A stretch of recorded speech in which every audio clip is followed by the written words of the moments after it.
లెస్స అయిన శ్రీకృష్ణ దేవరాయలు పొగిడినటువంటి మన తెలుగు భాషను సత్కరించుకోవడానికి ఇక్కడికి మనం అందరం హాజరయ్యాం. అనగా ఈ రోజు మనం అందరం తెలుగు భాషా దినోత్సవాన్ని జరుపుకోవడానికి వచ్చాం. నిజమే. ఎంతమంది ఎన్ని అనుకున్నా వ్యవహారిక భాష ఉద్యమాన్ని నడిపి దాని సారాంశాన్ని తెలుగు వారికి అందించిన యుగ పురుషుడు మన గిడుగు వంటగా రామూర్తి గారు. అలాంటి గొప్ప పురుషుడిని కావున మేమిప్పుడు మన గౌరవనీయులైన ప్రధాన ఉపాధ్యాయుని సిస్టర్ గారిని దీప ప్రజ్వలన చేయాల్సిందిగా కోరుతున్నాము.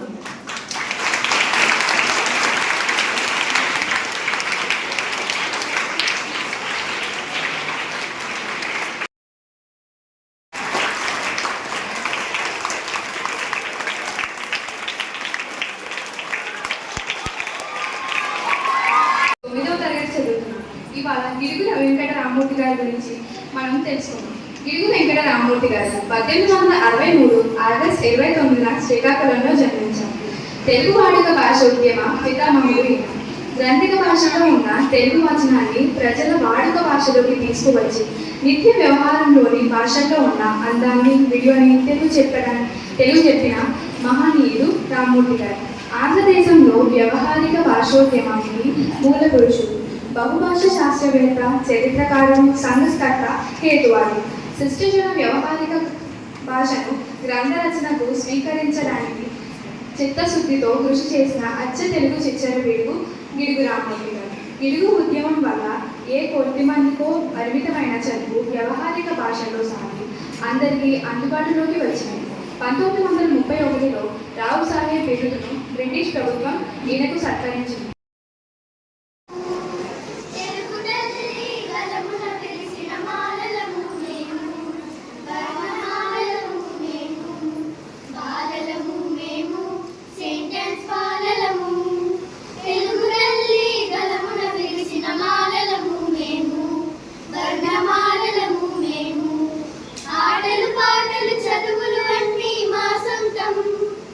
ఆనందంగా గడపడం అంటే మాకిష్టం.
కబడ్డీ కబడ్డీ అనేది తమిళనాడు రాష్ట్రంలో నుంచి పుట్టింది.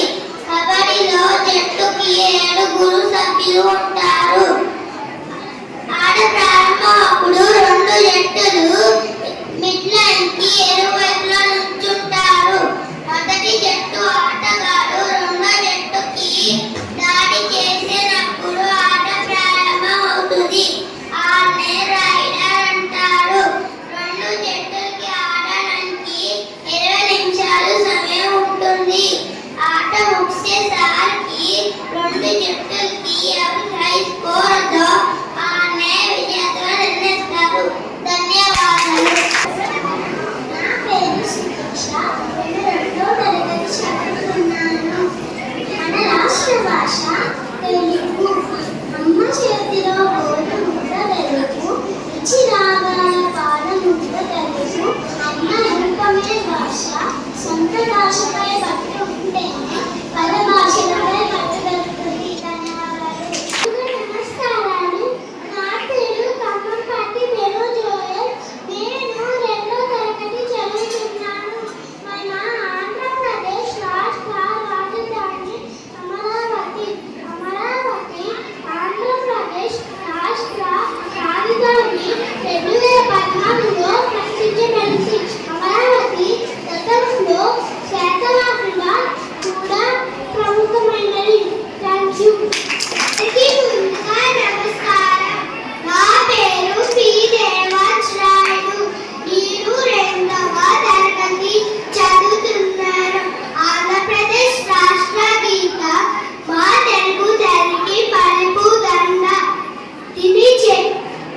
దీని రచయిత శంకరంపాలి సుందరాచారి. ఈ పాటలో తెలుగు నాట సంస్కృతమైన నదులను సంస్కృతి సాహిత్యాలను. నమస్కారం. నా పేరు కే. రితన్య. నేను 2వ తరగతి చదువుతున్నాను. ఆంధ్రప్రదేశ్ రాష్ట్రీయ చిహ్నం కోనకుంభం. కోనకుంభంని హిందువులు ఎంతో పవిత్రంగా శుభసూచకంగా భావిస్తారు. దీనిని ఆంధ్రప్రదేశ్ రాష్ట్ర ప్రభుత్వం. ముందుగా నమస్కారం. నేను ఇప్పుడు కృష్ణజింక గురించి కొన్ని వాక్యాలు చెప్పబోతున్నాను. కృష్ణజింకని ఆంగ్లంలో బ్లాక్ బక్ అంటారు. కృష్ణజింక చంద్రుడి వాహనము. కృష్ణజింకను కృష్ణుడు అమితంగా ప్రేమిస్తున్నాడు. కృష్ణజింక పైన ముగ్గురు గోధుమ రంగులో, కింద తెలుపు రంగులో ఉంటుంది. Thank you. కష్టాన్ని చదువుతున్నాను. నేను శ్రీమద్ భగవద్గీత 7వ అధ్యాయం జ్ఞాన విజ్ఞాన యోగం నుండి 6 శ్లోకాలు చెప్పుతున్నాను. శ్రీ భగవాన్ ఉవాచ మయ్యా దత్త మనాః పార్థ యోగం యుజ్యన్మద సేవ అసంశయం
చేయుట కంటే మాట్లాడటమే చాలా సులభం.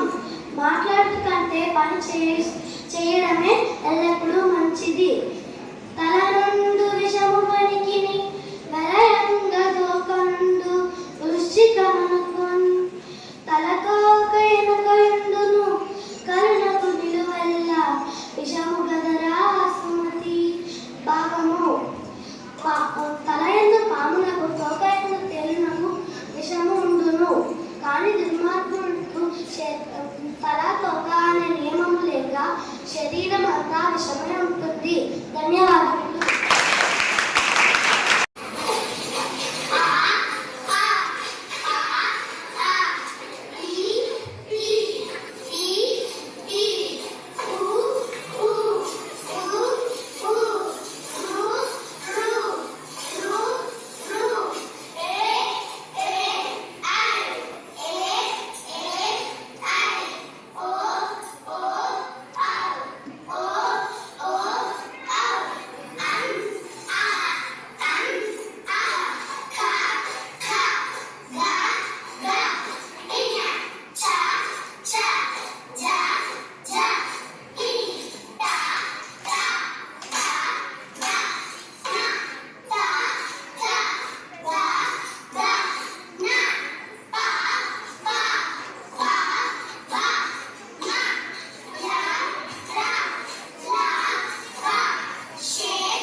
వివాహం జరిగిన తర్వాత దంపతులను కంసుడు తన రథంలో తీసుకువెళ్తుండగా ఆకాశవాణి ఇలా పలికింది. ఓ కంస, నీ చెల్లి వివాహం జరిగినందుకు నీవు హర్షిస్తున్నావు, కానీ తనకు పుట్టబోయే అష్టమ సంతానమే నీ అంతానికి కారణమవుతాడు, నిన్ను వధిస్తాడు.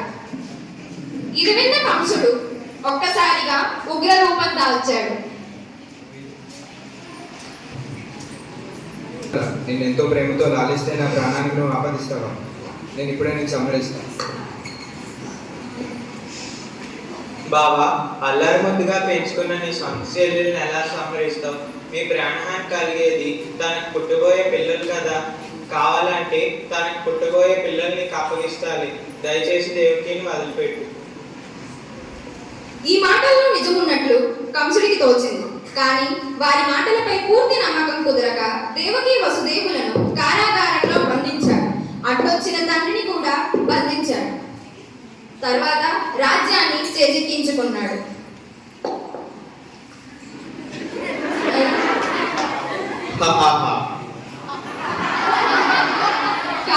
దేవకీదేవి బాధపడుతూ ఉంటుంది. అయ్యో, నన్ను ఎంతగా ప్రేమగా చూసుకుని మా అన్నయ్య నన్ను కారాగారంలో పడేశారు. మీరు నన్ను పెళ్లి చేసుకుపోయి ఉంటే మీకు ఈ శిక్ష కలిగేది కాదు కదండి.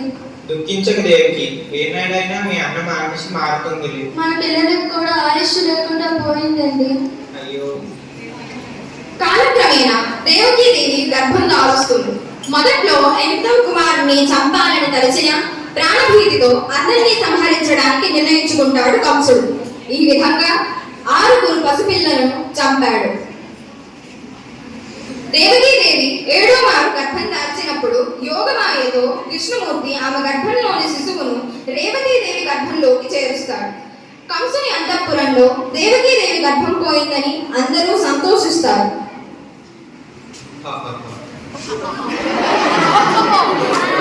దేవకీదేవి 8వ మారు గర్భం దాల్చింది. ఈ వార్త కంసునికి దేవకీదేవి 8వ గర్భం దాల్చింది. అలాగా అయితే ఆ కారాగారం వద్ద 2 సైనికులు అన్ని వేళ కాపగా ఉంచండి. బిడ్డ పుట్టిన మరుక్షణం నాకు తెలపండి. అలాగే ప్రభు. కారాగారంలో దేవకీదేవి బాధపడుతూ ఉంటుంది. అయ్యో, ఇప్పటికే 7 పిల్లల్ని కోల్పోయాం. ఈ 8వ సంతానాన్ని కూడా కోల్పోవాల్సి వస్తుంది. భగవంతుడా, ఈ సంతానాన్ని ఎలాగైనా కాపాడు.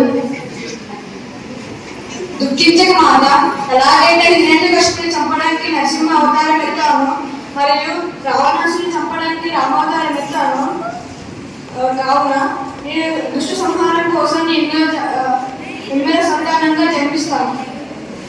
మహాభాగ్యం స్వామి. దేవకీదేవి 8వ అష్టమ సంతానానికి జన్మనిచ్చింది. అలాగా అయితే పద.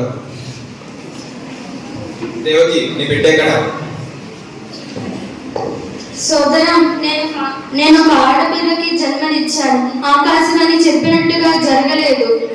ఇది ఎలా సాధ్యం? ఏదేమైనా ఈ సంతానాన్ని నేను చంపే తీరుతా. వద్దు సోదరా, వద్దు.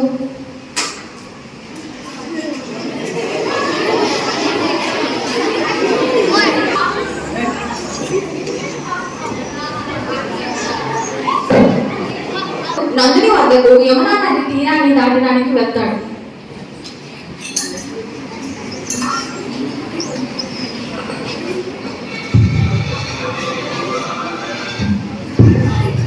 నంద, నీవు నా ప్రయాణికుడివి.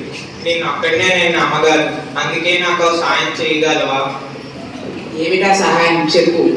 ఈ బిడ్డ నా 8వ సంతానం. కంసుడు వీడిని సంహరించడానికి చూస్తున్నాడు. దయచేసి వీటిని దగ్గర సురక్షితంగా ఉంచు. యశోదాకి కూడా ఈరోజే ఆడబిడ్డ పుట్టింది. తనకు తెలియదు తనకు ఆడబిడ్డ పుట్టిందని. కాబట్టి నా బిడ్డను నీ బిడ్డగా భావించి తీసుకోవాలి. నీ సహాయానికి జీవితాంతాన్ని రుణపడి ఉంటాను మిత్రమా. ప్రభు, దేవకి దేవి 8వ అష్టమ సంతానానికి జన్మనిచ్చింది. అలాగా, అదే పద. Already completed.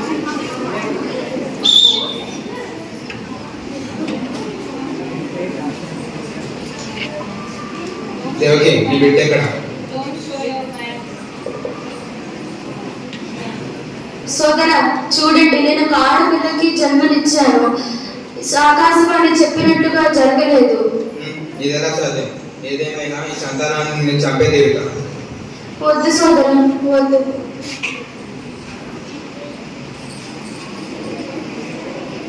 యాదవుల శత్రువైన ఓ కంస, నీ దుర్మార్గం అవధి దాటింది, కానీ విస్మరించవద్దు. చల్లని గ్రహణం పడవచ్చు, కానీ జాము 2 జాములలో ఆ గ్రహణానికి ఆయుష్ తీరిపోతుంది. నీ ఆయుష్ కూడా తీరిపోవలసింది. నీకు దండలు విధించాల్సిన బాలుడు సురక్షితంగా ఉన్నాడు. తగిన సమయం వచ్చినప్పుడు వాడు నిన్ను వధిస్తాడు. నందుడు యశోద దగ్గర ఎంతో సురక్షితంగా పెరుగుతుంటాడు.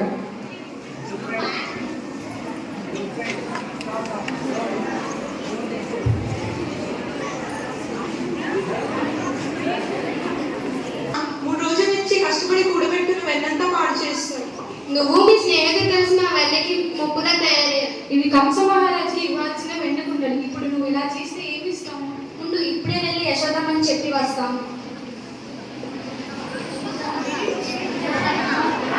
ఓ యశోదమ్మ, చూడు నీ కృష్ణుడు ఏం చేశాడు. 3 రోజుల నుంచి కూడబెట్టుకున్న వెన్న మొత్తం తినేశాడు. నీ కూతురిని బంధించుకో. మా వాడు కాదు కోతి, మీ వాడే కోతి. నా కన్నయ్య గంధర్వులంతటి సుందరుడు. అయితే మాలగా కట్టుకుని నీ మెడలో పెట్టుకో, అంతేగాని మా జీవితంతో ఆడుకో. నువ్వే స్వయం నుంచి మీ కృష్ణుని శిక్షించకపోతే మేమే శిక్షించాల్సి వస్తుంది. అయితే ఇప్పుడే పదండి. కానీ నా కన్నయ్య వెన్న తినలేదని నాకు తెలిస్తే మాత్రం మిమ్మల్ని ఎలా శిక్షిస్తానో నాకే తెలియదు. ఆ శిక్ష మీకు జీవితాంతం గుర్తుండిపోతుంది. పదండి, వెళ్ళండి.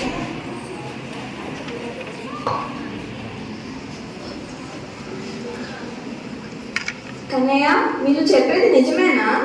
అదమ్మా, మరి ఆ మూతి చుట్టూ ఉన్న వెన్న గురించి సమాధానం ఏమిటి? వెన్న తిన్నావా కన్నయ్య?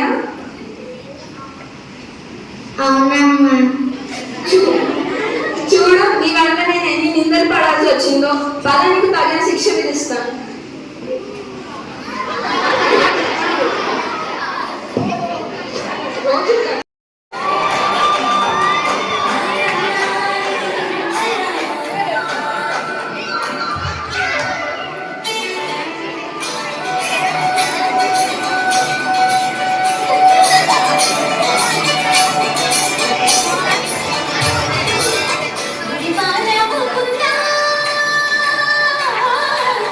సరి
జలంపై అందరికీ అధికారం ఉంది కాదయా.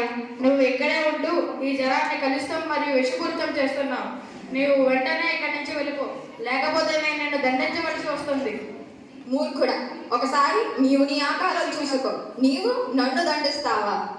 నేను నిన్ను చివరిసారిగా హెచ్చరిస్తున్నాను. నీవు వెంటనే ఈ ప్రదేశాన్ని విడిచిపెట్టు.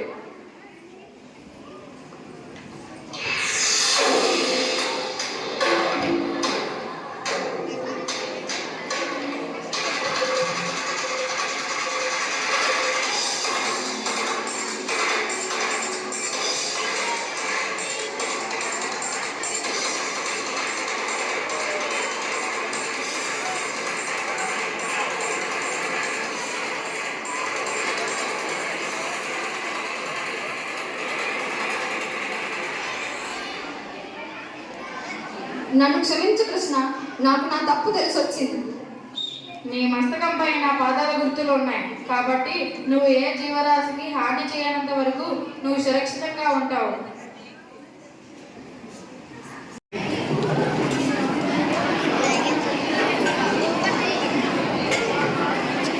యాదవ శ్రేష్ఠ కృష్ణ, ఈనాడు నువ్వు నా గర్వభంగం చేశావు. అసలు నా ఉద్దేశం అది కాదు. నేను కేవలం నాకు ఇంకా మా యాదవ పరిమాణానికి ఆత్మవిశ్వాసం వృద్ధి చేసేందుకు ప్రయత్నించాను, అంతే. మీ పట్ల నేను ఎంతో ప్రసన్నున్నయ్యాను. మీకు ఒక వరాన్ని ఇవ్వాలనుకుంటున్నాను. వరాన్ని ఇవ్వాలనుకుంటే ఈ పర్వతాన్ని కిందకు దించే మార్గం నాకు తెలియచేయండి చాలు. కానీ ఈ పర్వతం కిందకు దించేందుకు మార్గం లేదు కదా గోవిందా. మీ లీలకు మీరే సాటి. ఇంకా ప్రణామం.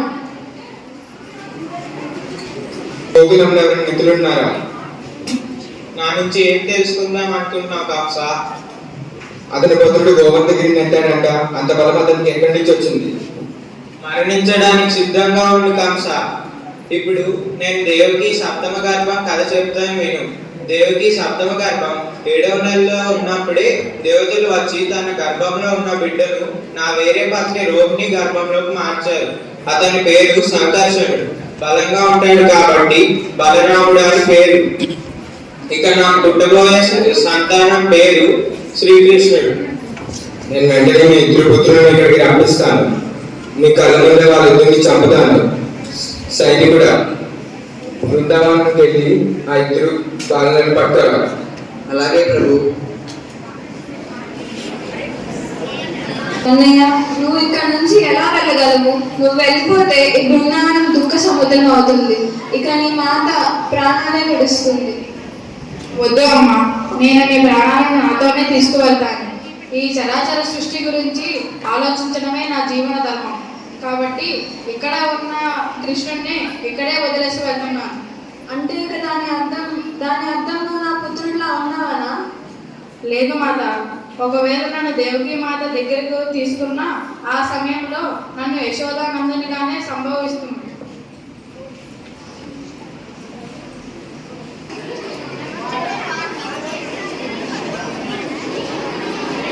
సరే కృష్ణ, పద వెళ్దాం.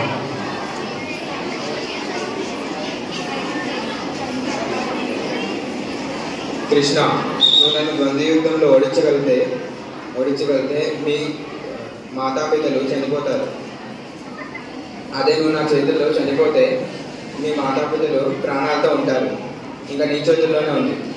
సరే మామయ్య, నాకు ఈ యుద్ధం అంగీకారమే.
Students, those are first, second standard,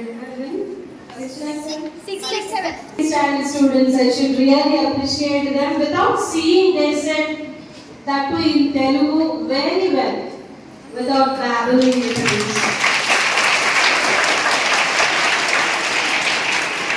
And I also have to congratulate the teachers, those who have prepared them, Telugu teachers, Kanaka and Madhuri, good. And also higher students, very well danced. A little coordination is missed, it's always there. And the program was well organized with all the Telugu, by all the Telugu teachers, Madhavi teacher and everyone, Satyashri, Madhavi and Saraswati teacher, Surya Kumari teacher, with the help of dance teacher Lavanya. So I really appreciate all the participants and congratulate and give your blessings for all your participation. Everything is value oriented. ప్రతి దాంట్లో ఏదో ఒక value ఉంది. ఎంతమంది మీరు గ్రహించారో నాకు తెలియదు. So how many of you have learned at least one or two? Please let me know. Please hand over them the mic. Because what is, if it has no application value, waste of sitting here.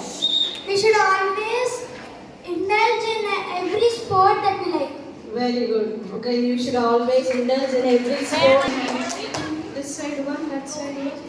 So all of the students are very confident to speak in front of the sister, and I like their confidence too. Very good. Speech. And we have to be confident and proud of our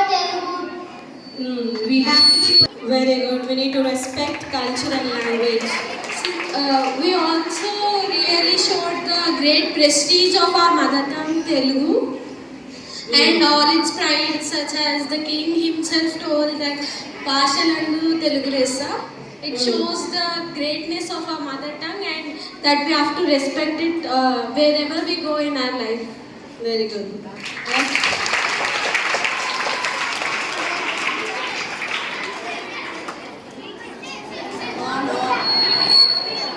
Hope and the belief is the greatest thing for the human beings. Very good. Very good. Congratulations.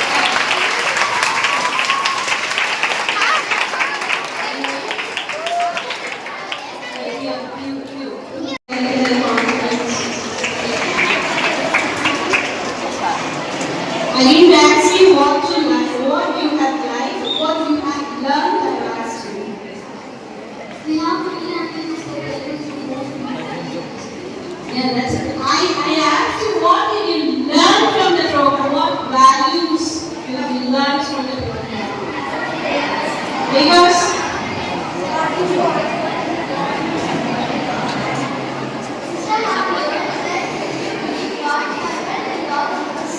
I could hear so many things from the students these days. The Telugu importance అనేది మనం మర్చిపోయి తెలుగు రాష్ట్రాల సంస్కృతిని మనం మర్చిపోయి అంటే we are becoming like westernized. The way we dress up, the way we speak, the way we behave, everything is gone. How we were taught by our students, how everything means we are all God-fearing people, isn't it? Indians are God-fearing people. There are so many religions, so many cultures, so many castes. We need to respect each other. We need to believe in God and we need to imbibe those godliness in us and live our life. But we are not able to live them. I don't know how many of the teachers will agree for that. Are the students behaving like Indians, much more like Andhra? తెలుగుదనం నలుగురికి పంచరా